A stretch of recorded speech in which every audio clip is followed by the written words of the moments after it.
Když jsme hledali dům, bylo pro nás důležité se předem shodnout na některých věcech. Třeba kolik kdo z nás potřebuje metrů čtverečních, abychom věděli, jak velký dům hledáme, jestli třeba potřebujeme zahradu, nebo prostředí bezpečné pro děti, nebo kolik pokojů mají ty jednotlivé byty nebo prostory k bydlení mít.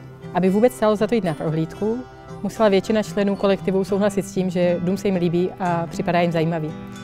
Pak jsme museli najít nějaký společný termín s majitelem, majitelkou, makléřem, makléřkou a vydat se na prohlídku.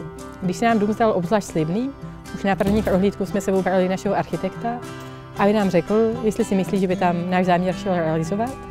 A když se jemu dům zdal slibný, ale nezdal se mu úplně pevný, tak jsme ještě domluvili návštěvu statika, který kontroloval, jestli by nám takový dům nespadl na hlavu. A pak ještě následovala taková věc, že jsme museli přesvědčit majitele, že na ten dům máme peníze a obhájit náš finanční model, říct, odkud máme peníze, protože náš model je zatím ještě hodně minoritní a neznámý. A nakonec jsme koupili dům s jinou kolaudací než na bydlení, což nám teďka způsobuje docela dost potíží.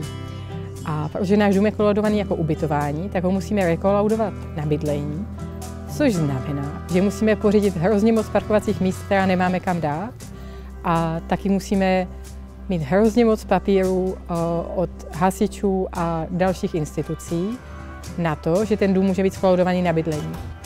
Nakupovat dům je o kousek složitější, než nakupovat víkendový nákup pro rodinu, a tak jsme na tvorbu smlouvy měli 2 advokáty. Jeden advokát byl náš a druhý byl advokát protistrany, a ti si tak dlouho posílali smlouvu tam a zpátky, až s ní byly obě dvě strany spokojené a mohli jsme ji podepsat.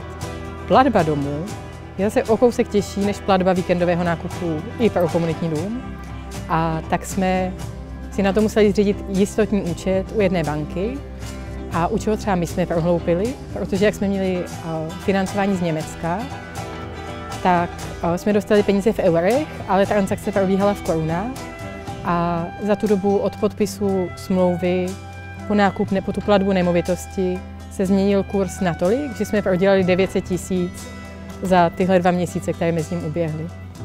A ten jistotní účet, to je takový účet, který se zřizuje jenom na tuhle jednu událost, jenom na nákup, jenom vlastně na jednu transakci, že ty peníze přijdou, pak tam chvíli zůstanou, přepíšou se věci na katastru a pak ty peníze odejdou tam, kam mají, a pak se účet zruší. Abychom zvládli stavební řízení, které v našem případě trvá několik let, tak jsme se museli obrnit trpělivostí. Naši architekti ve spolupráci s dalšími odborníky a odbornicemi museli připravit spoustu dokumentace o tom, kde budou zdi, kde v nich bude voda, topení, jak budeme všechno ohřívat, jak to bude s tou požární bezpečností, že okna tam, kde jsou parapety nízko, musí mít kličku a spoustu věcí, které by mě vůbec nenapadly. Rostli jsme spolu, silní jako strom.